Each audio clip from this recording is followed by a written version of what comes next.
যে আপনাদের L4 এ ভাগ করে কেরাং টানতে হবে, কিন্তু এই কেরাংটা কি, এই কেরাংটা হচ্ছে কি আপনার 5 ইঞ্চি 6 ইঞ্চি ঢালাইতে কেরাংটা কত ডিগ্রি অ্যাঙ্গেলে ব্যান করতে হবে, এবং কি এই কেরাংয়ের গলাটা কি আপনি খাড়া দিবেন না শুয়ায় দিবেন, এগুলা যাচাই বাছাই করে কিন্তু আপনাদের ছাদের কাজগুলা করাইতে হবে। কারণ উল্টা পুল্টা কাজ করলে আপনাদের ছাদ কিন্তু ক্যারাক ধরবে, নিচ দিকে ডাউন হয়ে যাবে অটোমেটিক।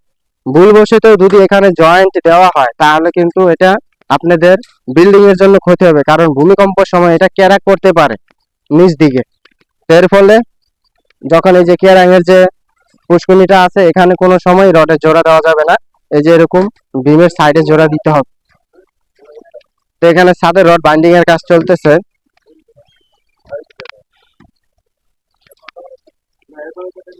আসসালামু আলাইকুম মুরব্বি। ওয়ালাইকুম আসসালাম। ভালো আছেন নি? আল্লাহ রাখছে কোনো এই যে ওঠেন ওঠেন, এই যে রড বাঁধতেছেন ছাদের নাকি? আসেন এদিকে আসেন। আসসালামু আলাইকুম। ওয়ালাইকুম সালাম। ভাই একটু এদিকে আসেন।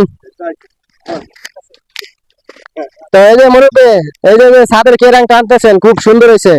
একটা জিনিস ভালো লাগছে, সেটা হচ্ছে কি এই যে মাঝখানে কোনো জোড়া নাই, আলহামদুলিল্লাহ এটা খুব সুন্দর কাজ হয়েছে। তো এই যে জোড়া নাই, এটা অনেক ভালো কাজ হয়েছে। এই যে যে ধরেন আপনারা কেরাং টানতেছেন নাকি, অলরেডি টানতেছেন, তো এই যে যে কেরাং গুলো আছে, কেরাং গুলো সুন্দর হয়েছে। এই সাইডের জন্য এটা তো কয় ইঞ্চি ঢালাই, ছাদ ঢালাই কয় ইঞ্চি? ছাদ ঢালাই হলো 6 ইঞ্চি। 6 ইঞ্চি ছাদ ঢালাইয়ের জন্য পারফেক্টলি কেরাং হয়েছে। তো এই যে যে কেরাং গুলো আছে, এই কেরাং এর গোড়া শুরু থেকে শেষ পর্যন্ত কত ডিগ্রি অ্যাঙ্গেলে টানতে হয়? অ্যাঙ্গেলে 5.5 5.5। মুরব্বি, এই যে আপনারা তো কাজ করতেছেন, আপনাদের দাড়ি দুড়ি পাকিয়ে গেছে, আপনি কত বছর ধরে এই ডিপার্টমেন্টে কাজ করতেছেন? আমি যে ডিপার্টমেন্টে কাজ করতে আছি প্রায় 40 বছর। তো এই যে 40 বছর ধরে কাজ করতেছেন, দেখা গেছে এই ডিপার্টমেন্টে কাজের কোনো শেষ নাই নাকি? তো আপনি কতদিন ধরে কাজ করতেছেন এই ডিপার্টমেন্টে? মাত্র 10 বছর। 10 বছর। তো এই যে যে কেরাং এর যে রড গুলো আছে, কেরাং তো টানতেছেন, এই কেরাং এর রড গুলো এই যে এখান থেকে তো শুরু করছেন কেরাং এর গোড়া, এই কেরাং এর গোড়া থেকে শেষ পর্যন্ত কত ডিগ্রি অ্যাঙ্গেলে টানতে হয়? 45 এর মধ্যে আর কি কেরাং টানতে হয়। জি। আলহামদুলিল্লাহ সঠিক উত্তর হয়েছে। তো এই যে এই কেরাং গুলো দেখা গেছে 6 ইঞ্চি 5 ইঞ্চি ঢালাই হলে 45 ডিগ্রি অ্যাঙ্গেলে টানতে হয়। হ্যাঁ, তো মুরব্বীর কথা ভালো লাগছে। তো সামনে দর্শকতা এরকম অভিজ্ঞ লোক দিয়ে কিন্তু আপনাদের কাজগুলো করাইতে হবে। তো এই যে যে মুরব্বী বললো 45 ডিগ্রি অ্যাঙ্গেলে টানতে হয়, এটা কি আপনি জানতেন আগে? না, এটা জানতাম না। তো এখানে কেরাং গুলো সুন্দর হয়েছে আলহামদুলিল্লাহ। এবং কি আরেকটা বিষয় হচ্ছে, এই যে রুম আছে, এই রুমের মাঝখানে কোনো জয়েন্ট হয় নাই, এই যে জয়েন্ট গুলো সব বিমের সাইডে দেওয়া হয়েছে। তো এই কেরাং গুলো কিন্তু খুবই গুরুত্বপূর্ণ। এই কেরাং গুলো যখন ভ্যান করা হবে তখন কিন্তু অবশ্যই ইঞ্জিনিয়ারিং রোল মেনে আপনাদের কেরাং গুলো ভ্যান করতে হবে, তাহলে কিন্তু দেখা গেছে এই কেরাং এর যে পরিমাণ লোড নেওয়ার কথা সেই পরিমাণ কিন্তু লোড নিবে না।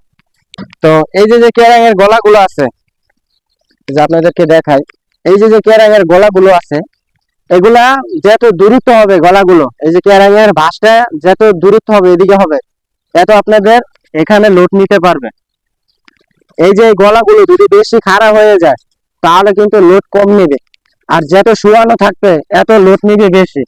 তো আমাদের দেশে দেখা যায় যে 5-6 ইঞ্চি ছাদ ঢালাইয়ের ক্ষেত্রে এই কেরাং গুলো অনেক খাড়া করে দেয়। খাড়া কেরাং এ কিন্তু আপনাদের লোড নিতে পারবে না, কেরাং হবে গিয়া হচ্ছে গিয়ে যে এরকম শুয়ানো। এই কেরাং গুলো যত গলা বড় হবে, যত ওদিকে সলুক থাকবে, এত আপনাদের এই কেরাং গুলো লোড নিতে পারবে বেশি। তো শুধু আপনাদের L4 ভাগ করে যে আপনারা কেরাং টাইনা দিলেন শেষ করে দিলেন তাহলে কিন্তু হবে না, কিন্তু আপনাদের এই কেরাংটা সঠিক নিয়মে টানা হচ্ছে কিনা আপনাদের বাড়িতে, এবং কি সঠিক নিয়মে কয় ইঞ্চি ঢালাইতে কতটুকু কেরাং এর গলাটা ব্যান হতে হবে এগুলা কিন্তু নিশ্চিত করতে হবে। কারণ এই কেরাং যদি বেশি খাড়া হয়ে যায় তাহলে কিন্তু আপনাদের লোড নিবে কম কেরাঙে। কারণ এই কেরাং যত এই যে ডিজাইনে দেখাচ্ছে, এই কেরাং যত এরকম শুয়ানো হবে এত আপনাদের লোড নিবে বেশি।